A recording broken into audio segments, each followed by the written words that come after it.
Welcome to another episode of Corporate CPR, where we breathe life back into your organization, projects, and processes, giving you insights to recovery and avoiding corporate mortality events. Joining us today is Peter Nieves. Peter is the Chief Commercial Officer at WINFertility, the nation's leading family building and fertility benefit management company with the largest base of employer clients in the nation. So glad you could join us today, Peter. Yeah, well, thanks for having me. So tell us a little bit more about you and what you do. So I've been with Win for about 4 years, and Win has been in the business of helping individuals build their families for 23 years. I personally have 4 kids. 3 of them were through IVF, and I've lived through all of this. It makes me particularly passionate about what we do. And so much has changed in this space that it's been. I think we'll have a good conversation about how it affects and helps employers in particular, attract and retain employees. And but my background is in fact I was a senior partner at one of the largest benefit consulting organizations and human resource consulting. So I've been working in total compensation and benefits for quite a long time. Oh, that's great. So today we're going to be talking about total compensation, and when you think about compensation, a lot of your standard things are obviously PTO, healthcare. That's kind of the base, isn't it? Paid time 401k. off, paid time Yeah, off, right? Yeah. yeah. So that's kind of the standard, and so I think especially in a time like we're in right now, where it is hard to attract and retain employees, maybe benefits is going to become a much bigger deal. So what are some of your thoughts about the importance around a total benefits package? Well, it's certainly not new for employers to be focused on total compensation, and it's obviously a function of salary. It's a function of the actual benefit and the benefit value, and but I think what's really changed quite some time ago is that the value for employers of offering benefits that attract and retain a diverse workforce. A diverse workforce has been, studies have shown that ultimately results in better financial performance of the organization. It really comes down to, significant, through decision making and through different perspectives, you know, companies perform better when they have diverse workforce. And the idea of total compensation, I think, is changed away from some of the things that we just talked about, and now we're looking at how is it that you offer benefit programs that meet the employees where they are, regardless of their gender or sex or age or sexual orientation, geographic location. And so that's, interestingly enough, where we spend a lot of our time, even at Win. Fertility has always been the base of a lot of this, but it's expanded more broadly into family building and family support. So the primary, that which to me in benefits, and again, I've been doing benefits for quite a long time, that's where the primary imbalance has been and continues to be a focus of a lot of employers. So one of the things I've seen, I've only come across it once, is almost like a cafeteria style benefits. So you get X amount of dollars, maybe in benefits, and you can divide that up how you want it. If you wanted Mhm. more PTO, if you wanted maybe childcare, I don't know. Have you seen that, and how successful is a style like that? So they've existed for a long time. I can remember, I'm probably a little older than you. I mean, a lot older than you, and I can recall, getting a sheet of paper and here's your dollar allowance, and you buy what you need. So cafeteria style plans have existed for a long time. The voluntary side of that has expanded over the years, where you can use available dollars or allowances to get other types of insurance or support that you might need. Everything from I need additional life insurance, or I need or maybe I need legal assistance or pet insurance, and so it continues to expand. Mm. I think what we have seen. I've saw this with a lot of focus on attracting females in particular. Fertility was is in high demand by employees, a lot to do with the millennials waiting later in life. But in recent years, it's really dramatically changed. And so, when you're looking at all of what's being offered, and, the idea of providing a family building solution as kind of the definition has changed. It's not a fertility, and it's not just cafeteria. It's expanding it beyond into other types of services that in the past weren't even on that sheet that I was talking about, or online for selection. What are you starting to see then in, you mentioned fertility, but there's probably others. What are the Mhm. overall trends and what's attracting people these days? I mean, I think everybody takes health insurance as a basic, right? Even, Yeah. everybody's like that's the minimum. So what are the ones that seem to really differentiate one company from another? So I think so I think benefits, medical benefits and life insurance, and various types of disabilities, pet insurance, and all those things. Those are all kind of staples now.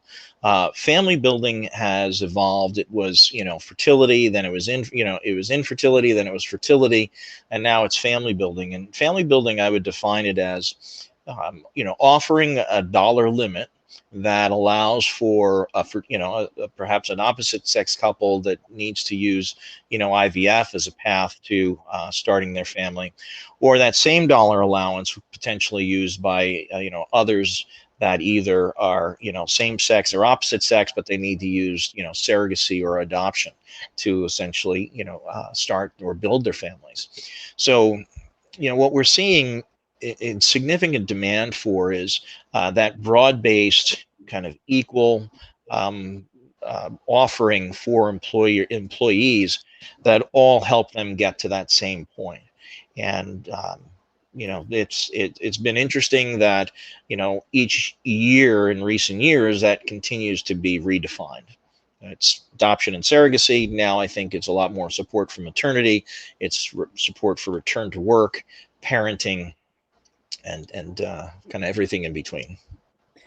So, how does that impact? I guess So one of the things that may come to mind of an employee is when they can't take advantage of the benefits. So maybe like in your instance, you're talking about family building, and perhaps they are they're later in life and they've built their family, or they're not interested in building a family. Mhm. How do corporations package these up so that nobody feels like there's worthless benefits, so to speak, right? Mm. Something that's not worth anything to them.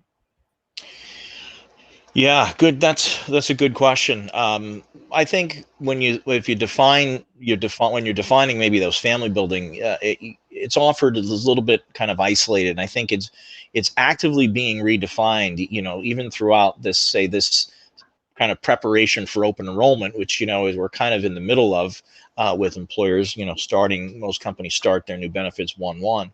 Um, but I think the inclusion of those dollars, what we've seen recently is yes, adoption and surrogacy, of course, the fertility, but now donor services and egg free. So still dollar limits, but available to some that maybe are going to use it in a different way. Maybe they're not ready to do it, but they've chosen to maybe delay their family building, putting their career first, and so they're freezing their eggs, or choosing to freeze sperm or embryos. So it's still kind of contained within that. It's not necessarily the broad cafeteria style where you can kind of spread it out. I haven't seen as much I haven't seen the fertility kind of blend into other services. It's somewhat isolated in either a cycle defined benefit or a lifetime maximum defined benefit. Um, and then the remainder of it is really the employer strategy around how is it they like to offer the benefit, whether you see the cafeteria plans, they're somewhat dated. Today it's mostly here's what the company is willing to pay, and then what you'd like to choose above that is paid for based on your selection. So maybe the HMO is free, but if you want to upgrade to the high end PPO, then you'd have to pay the additional. Or if you want single, if you want to add family, then you're paying more.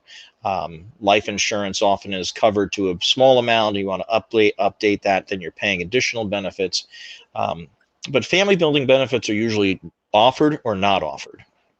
So it's not something that an employee has, not that I've seen, they haven't opted in for. It's generally just provided.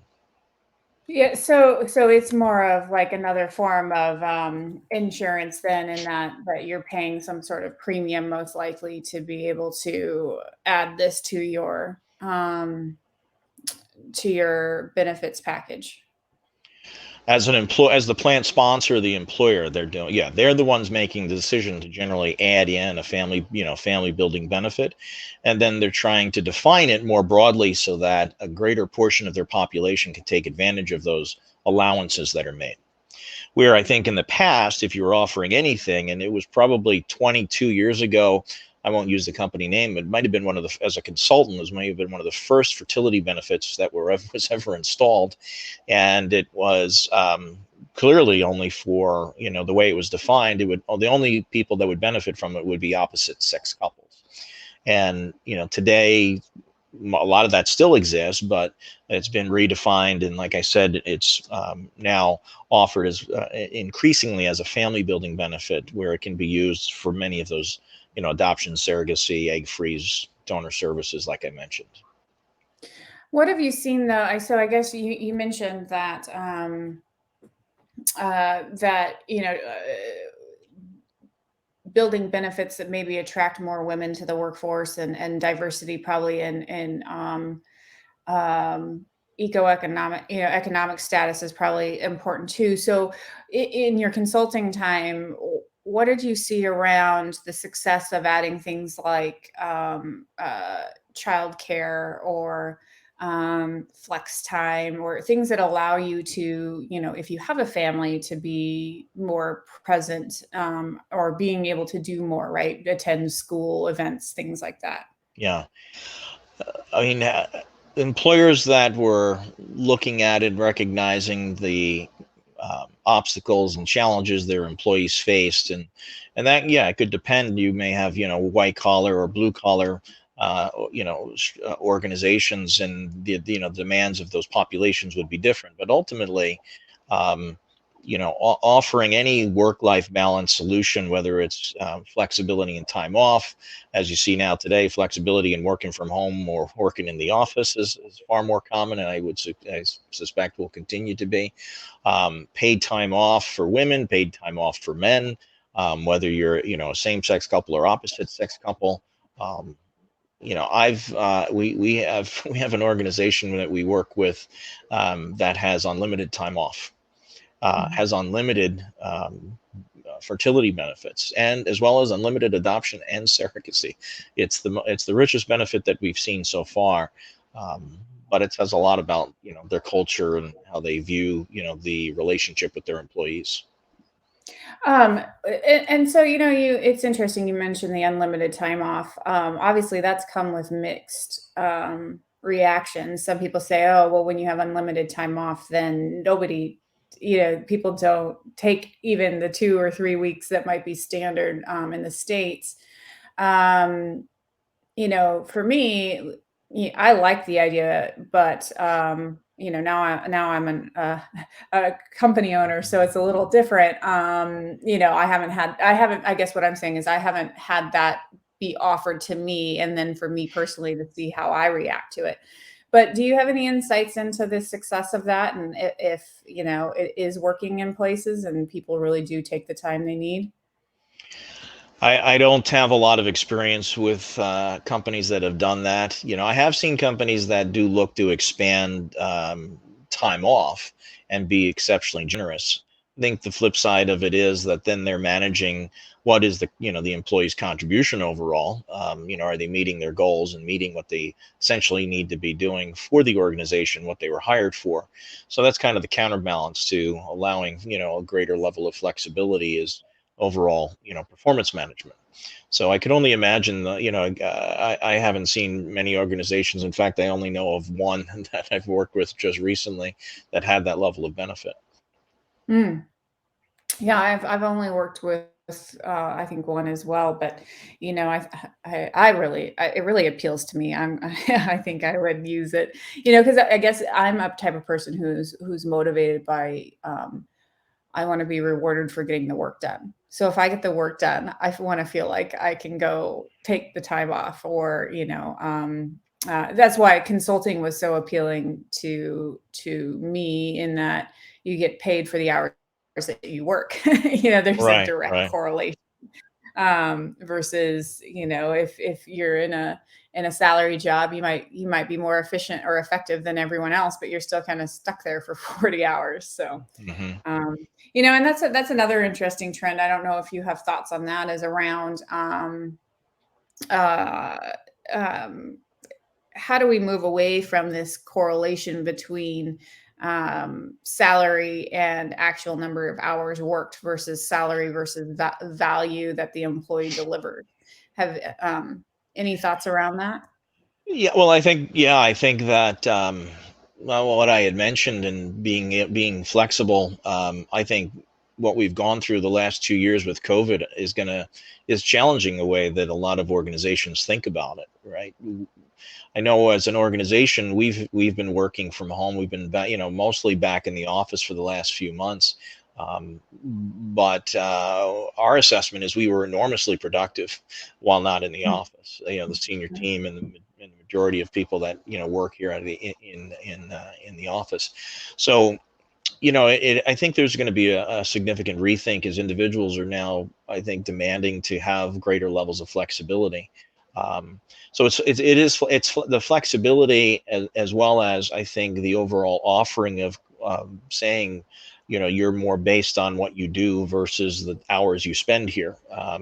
I think they kind of go run in parallel, and so it'll be interesting to see how things change. But I think employers are having to having to better understand how to manage employees with greater level of detachment perhaps from them physically, and ultimately based on the timing of deliverable, and not just hours in the office. Yeah, I think but I guess I had a couple thoughts there. One, the work at home, a lot of people felt like then they never shut down, and so ended up working again more. Yeah. I think kind of a similar trend maybe as the not taking PTO when you have unlimited PTO. And in my view, it's a lot about personal boundaries, but just be curious, like, what are your thoughts around, because obviously that's really important for total health, right? Is that you take a break, that you aren't working 12 hours a day. Is that the organization's responsibility? Is it the person's responsibility? Both? And kind of how do you approach that problem? Well, I think the organization is always going to be responsible for, managing their human capital. So if their human capital, they're paying for salaries, they're paying for total compensation, then it's imperative that they are measuring and monitoring, measuring and managing the contribution of all of their employees. I think the employee, to your point, and certainly I've lived that. You've working from home, which I have not done in my whole career until recently, until COVID. Um, your days start earlier and they end later, and you still seem to have no time to eat. So, but that's the individual. That's the employee needs to be able to manage themselves. I haven't done it. I can tell you that I think some of my children who are old enough to in the workforce and kind of recently graduated, it seemed like they seem to be able to manage it better than I did. Let's just say that. So I think that there's learning on both sides, the employer side and their effectiveness of measuring and managing, and the employee side of finding that balance now in an environment that you don't punch the clock and go home, and you don't have that commute time to unwind. It changes a lot. It changes a lot the dynamic with your family, um, and your overall mental and physical health.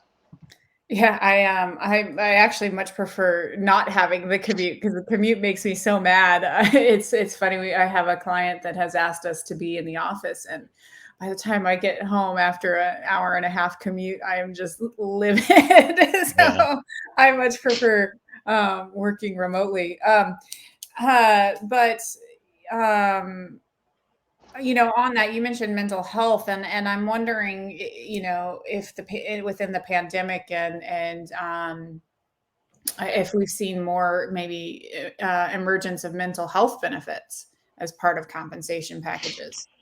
I think we were seeing that before COVID.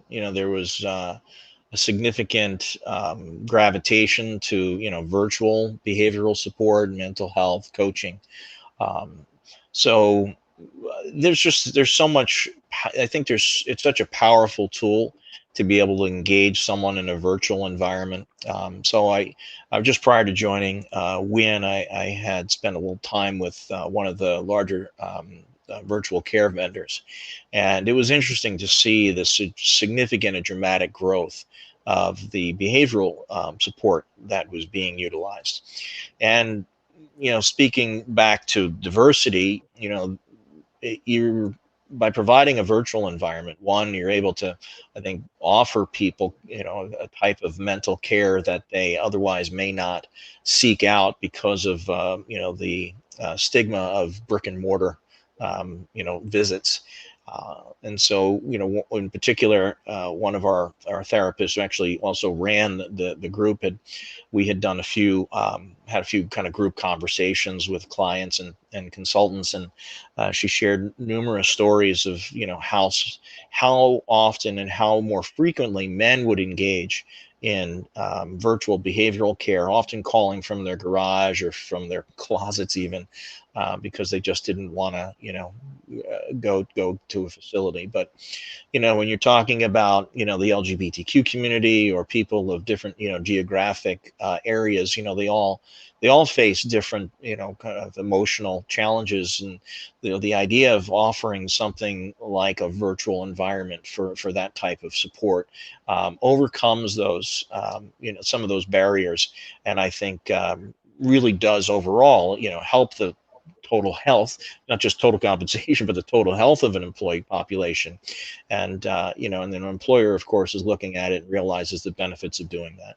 It should be attractive to employees to have that type of benefit, and employers certainly offering it are increasingly learning the benefits of offering it and promoting it. One of the things that I guess is somewhat sensitive is that, the disparity between executive compensation and employee compensation. And, we can debate I guess, over all the merits of that and do executives deserve it? But that aside, part of the reason I think that happens is because obviously benefits are expensive. So, like, are there strategies around making it more accessible, or at least less of a gap between um, the employee base and the executives? Yeah, the strategies around executive benefits. It's like, I mean, it is part of total compensation. It's a Right. part. And all of it is about, in large part. I mean, you're attracting, retaining, and trying to increase overall productivity of a population. So I think those strategies will remain and should remain. But ultimately, it's everyone benefits from having support and care. And yeah, I think there's good argument to say, well, maybe the total compensation of senior executives allows for them to afford to do things that the other portion of the population can't. So, but I'll tell you, I've worked with organizations that see it exactly that way. It's it's some say, well, and I've worked for other organizations where the executives don't get anything better than what everyone else gets, and that's the thinking. It's simply, well, the executives can afford it, and let's make sure that the broader population of employees actually have what they need to also be productive and manage their work life, build their Yeah, families. Yeah. right, right. I've seen it all. I've seen it in varying ways. I'm not sure. There's a lot of. I think the trend overall is to look at those gaps and try and fill those gaps and identify the gaps based on the populations, based on the socioeconomic groups that you may have, and then help everybody. So you said that the cafeteria plans kind of an outdated concept, and I guess what I'm wondering is, so there in my head there's cafeteria and there's just here's all the benefits we offer, that everybody, so everybody gets it. Is there something in between? Am I missing something? No, and I don't think the cafeterias are they're still valuable. It just may be the way that they're administered. So and instead of an employer saying, "Well, here's the dollars you have to spend, and go to this market and buy it," although that exists in some marketplace exchange type environments, so it's there. Um, but some employers simply say, we're willing to pay this amount. You don't necessarily, and anything above this, it's the employee's responsibility. So it's still ultimately similar. You're getting to go in and customize the benefit program. The individual employee can go in and customize, their benefit program to their own individual family needs. So I mean that's prevalent, and it should be. So I guess it depends on how you define a cafeteria plan. I would say that those are cafeteria plans, and they're incredibly valuable and prevalent.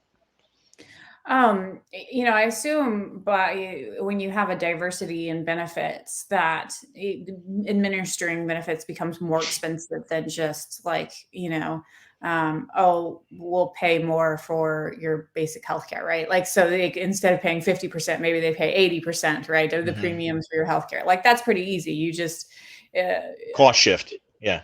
yeah, exactly. But when you have diversity in your benefits, I assume then there's just more maintenance. So, how painful is that for an organization? And I assume it's worth it based off the conversation we've had so far. Yeah, I think it is worth it. But uh,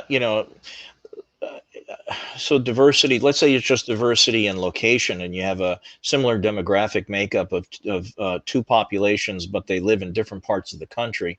Maybe they have the same exact plan design, but the outcomes meaning the expense associated with their healthcare or their overall care is much higher in one. And so, organizations then will look to, well, how is it that I, create an environment where maybe that population that for whatever reason doesn't take as good care of themselves, what services can I provide there? Or maybe what gaps are actually what gaps in care are actually um, uh, in the environment of care delivery in that geography are also existent. So it's not just the employees; it's also, do they have access to quality care, broad level of different types of support where maybe an inner city will have it, but a rural area won't. So there's the diversity is not just uh, gender. It's not just there's a lot of different ways I think to look at it, and it has to be looked at in all ways. And I think the point is, you said the word gap, and that's exactly what I think is the focus, right? What's the difference in different in pop? What's the difference in overall maybe costs, productivity, and maybe different levels of perceived quality of life that ultimately they're trying to fill as an employer, so that ultimately you're attracting a diverse population that whose contribution and overall improves performance, and that ultimately these individuals are managing their own health, the health of their family, and their work-life balance, so that ultimately they're productive and helping achieve the goals of the company. So I have my, I guess, assumptions on this, but how does benefits package relate to employee performance? Um, well, overall, health. I mean, I'll just use as an let's look at fertility because it's actually one of the better examples. But if your overall health or you're distracted, going through a fertility, I mentioned I went through this, right? So my wife and I were, looking to build our family. It's enormously stressful, and your focus is not on your day-to-day job. You may have chosen a provider who doesn't have experience, particularly in the challenges that you and your partner face, and therefore, you're spending more of your own money out of pocket, or if you're not provided a benefit, or some portion of it is still funded by the individual, and you're not successful. You go through multiple IVF cycles. I mean, there's an example of an employee who's not contributing at an optimal rate. In fact, something significantly different. So the idea of helping them and helping all employees understand, preconception, is a, for understanding their preconception needs. So maybe they don't have to go down the route of IVF or, artificial reproductive services. And then let's say they get pregnant, but they need to find childcare, they need to find elder care. So all of these types of benefits ultimately are helping that individual, with their own health, their own focus, their own mental well-being, overall well-being, and of course that of their family. That all Yeah, contributes to productivity, and that is valuable to an employer. absolutely. Yeah, like peace of mind, I guess, is where which you kind of touched on is what I was thinking was that, if you aren't having to worry about things, then it allows you to be more focused on your job when you need to be. um, oh, go ahead. Did you? No, I just was going to also comment. Employers do spend a lot of money, and I would say majority of money is spent on keeping their employee population healthy.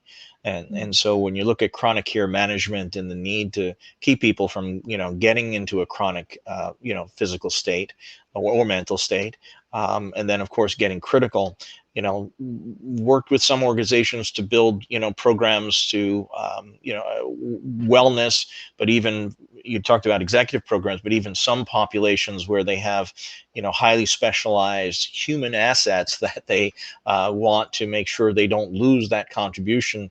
There's been specialty programs even around executive health or executive screenings and things to make sure that what I have seen in working with some large employers, they've had deaths of key talent that really do impact the performance of the company. So there's a lot of ways to look at it, but I think ultimately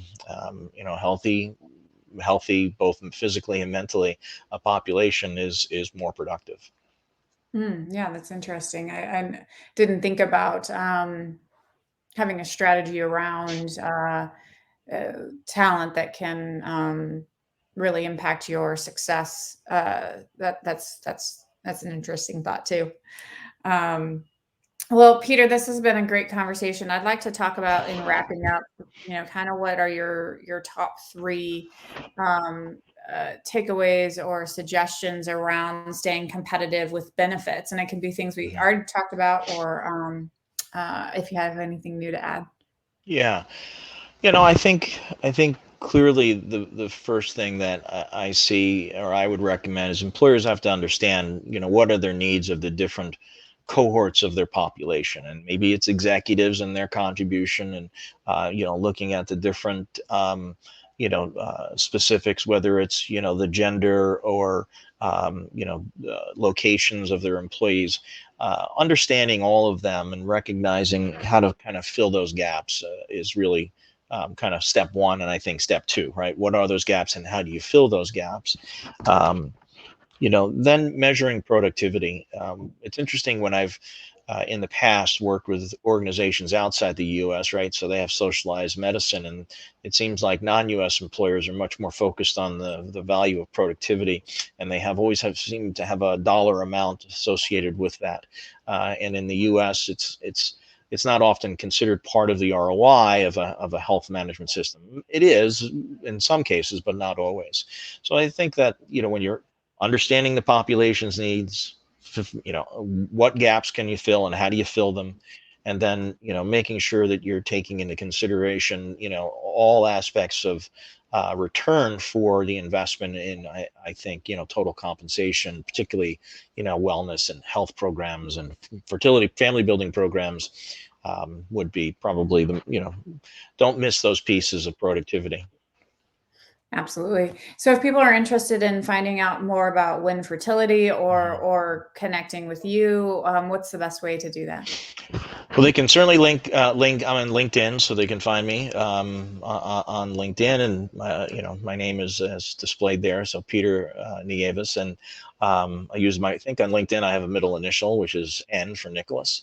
And then to learn more about WINFertility, it's WINFertility.com. So all one word: WINFERTILITY.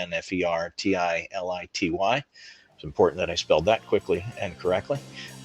So you can learn all about the things that we're doing there, or reach out to me directly. Thank you so much for joining us today, Peter. And to our listeners, until next time, keep your organizations healthy. Okay. Thank you.